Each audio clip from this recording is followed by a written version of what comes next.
Hello, everybody, and welcome back to my YouTube channel. This is Dr. Carmen Bryan, and you are watching Overcoming Narcissist Abuse. Thank you so much to all the new subscribers, and thank you for being so patient as I'm trying to catch up on some work. So in between videos and in between work, I'm trying to come in and make sure I give you guys some videos. If not, we see each other live on Sundays. But today, I wanted to go back and revisit a topic that comes up quite often. So I want you guys also to make sure to go to my podcast, because I'm going to do one revisiting for the YouTube viewers, revisiting does the narcissist love the new supply more than they love me? So I'm going to do that. That'll be a new podcast on my podcast channel. But on this one, I wanted to address a question of, why is the new supply attacking me, harassing me, or has become a flying monkey alongside the narcissist? I don't know them. I don't know him or her. I know nothing about them. They do not know me. They've never met me. We have children, we have visitation, but why are they attacking me? And I haven't done anything to them. Well, number one, let's take in perspective that one of the things that I look at as a therapist, and I do not, I used to provide services for children, but I did it as a family unit.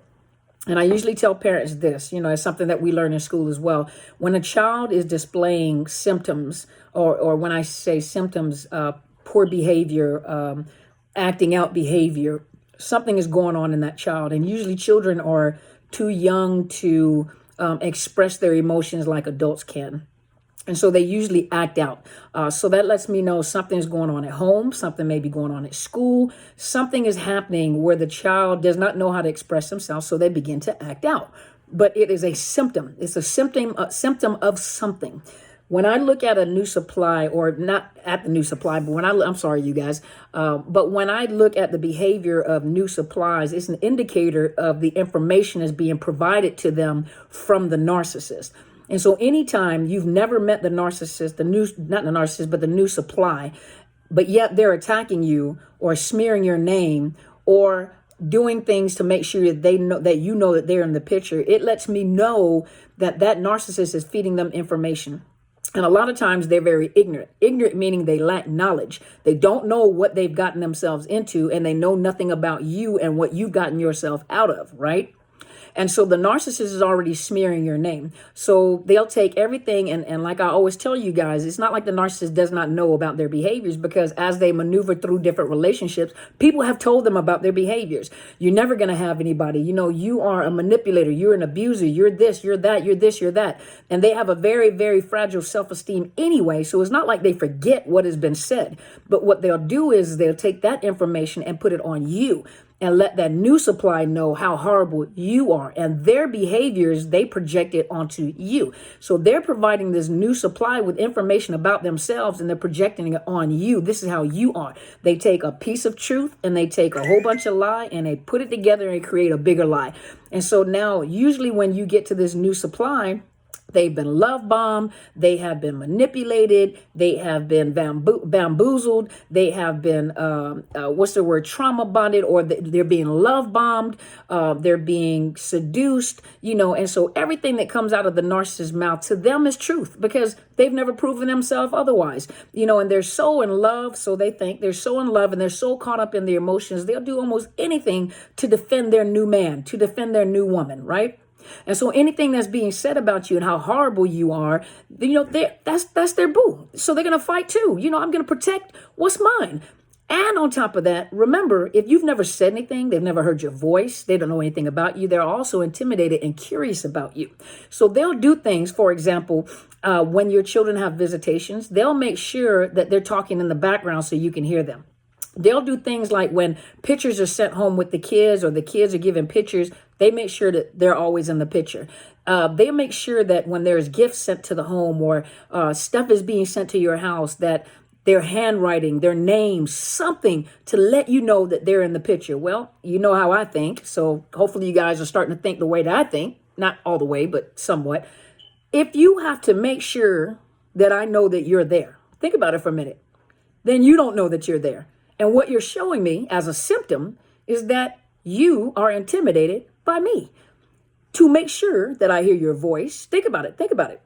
To make sure that I hear your voice, to make sure I see your handwriting, your name, to make sure that I see you in the pictures is an indicator that you don't know that you're there and you are intimidated. You are afraid that you may lose that individual. So you want to make sure that the other person knows that you're there.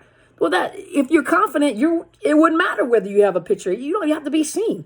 You should know you're confident enough to know that you're there, right?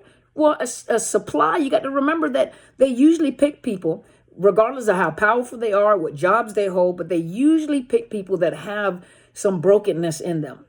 And especially those that are somatic, those that are really big manipulators, a lot of them that you left, pick people that are very insecure anyway on the inside.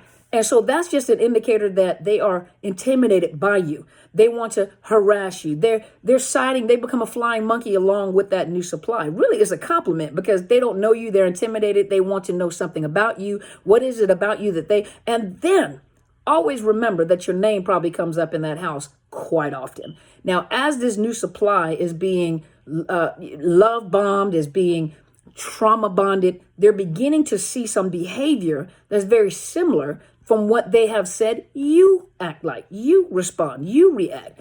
And they begin to see some stuff. There's some mass slippage that is happening where they're beginning to see some behavior like, wait a minute, and don't think it's not. Wait a minute. Some of this stuff that they were saying, this is stuff that they're doing. You see what I mean? Some of them will withdraw and leave you alone, but some of them will fight because they don't know. So whenever they come and drop the kids off, whenever they're calling or anything, they have to make sure that you know that they're there. And so they have to fight just as hard to hold on to their man, hold on to their woman. But if you've got to fight that hard, think about if they got to fight that hard. You got to fight that hard to hold on to that man or that woman. You don't have them either. They're probably community property, because if it was easy for them to walk away from long-term relationships, trust you me, it'd be easy for them to walk away from the new supply as well. It's just a matter of time. And then remember, however they got into the relationship, if you were married to the person and they were having an affair with this individual, and that individual was able to walk away from a long-term relationship, a family, of children, and whatever, and get with this new supply, male and female alike, then trust you me, there's always this sense of doubt inside of this new source of supply that if you did it with them, you'll do it to me. What makes me more special than them? And some supply actually feel I am more special than you are because he or she left you for me. That's not a compliment. That's a slap in the face. Because if they did it to one person, they'll definitely do it to them. Then look at the amount of marriages or the amount of relationship they've ever been in. Now, if you're meeting somebody, they've been married 2, 3, 4 times, maybe they're the common denominator in the equation, right? Listen, the one thing you have to remember is especially if that new supply, some of you guys talk too much. Some of you guys are trying too hard to defend yourself. Some of you guys are trying to fight these new supplies. Let these new supply wear themselves out. As long as it doesn't affect your money, your safety, your children, if you're concerned about your children, other than that, let them wear themselves out trying to prove themselves to you or trying to harass you. As long as they're not affecting you in no kind of way, let them wear themselves out, because it's going to come a time where what comes around goes around. I always say the same thing over and over again. What comes around goes around.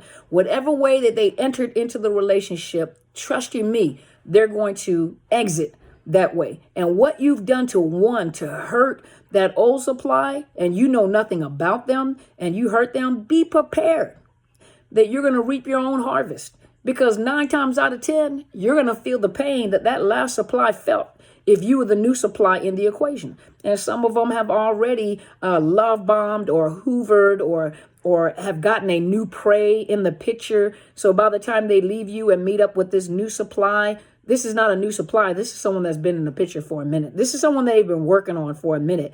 For some people, when they're discarded, you're being discarded or have been discarded because this person was already in the picture and they have locked them in enough where they're confident enough to leave. And then if you've discarded, sometimes it is an emergency, the last minute supply that they want to have total control. So they'll jump into this really, really fast and do whatever they can to hold on. But you have to remember that 9 times out of 10, that new supply is curious about you, jealous over you. You are on their mind all the time. And as many times as they have to let you know that they are there, they are thinking of you more than you are thinking of them. Just remember that. Remember what I said about the kids. A lot of times their behaviors are symptoms to a bigger problem, symptoms to something else that's going on in their life. And when a new supply who doesn't even know you or may know you is harassing you, chasing you, intimidating you, all that are symptoms to a bigger problem. And that bigger problem is what they're being fed by that narcissist. For some, it's a compliment because you stay on their mind. You are on their mind more than they are on your mind. Just remember that and learn just to be quiet. You don't always have to defend yourself. You don't always have to prove yourself. You don't always have to react. You don't always have to say something back. You don't always have to send a text back. You don't always have to say something. Sometimes the bigger person is the person that knows how to be quiet and pick their battles wisely. Let them wear themselves out. Let that new supply wear themselves out. They're going to wear themselves out. And I promise you this, that narcissist is going to show his or her face.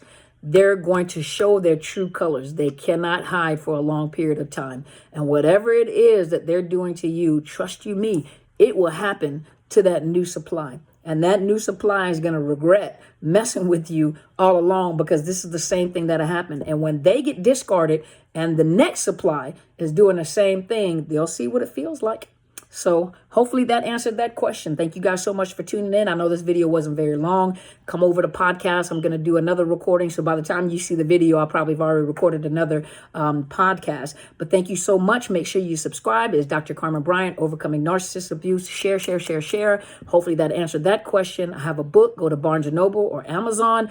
It is Unmasking the Illusion of Perfection. You can get it in the hardcover, the soft cover, or you can do ebooks, or you can do Kindle.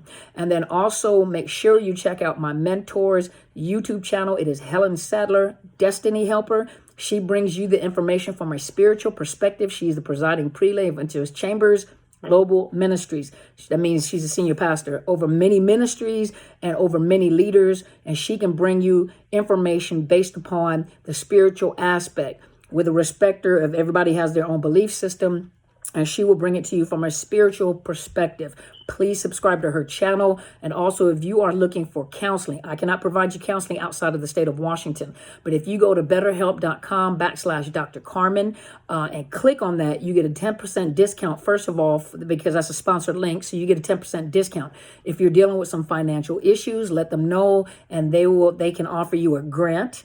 It is a nominal fee, a low fee for counseling, but some of you need to get into counseling. If you're interested in coaching, please email me at drcarmenbryant@outlook.com. It's drcarmenbryant@outlook.com.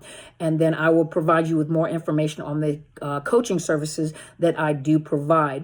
Also, I am on Facebook. If you go to Psychological Health Consultants and Services, and there's another one, Overcoming Narcissist Abuse, you're welcome to join me there. Thank you once again, and you guys go and be great.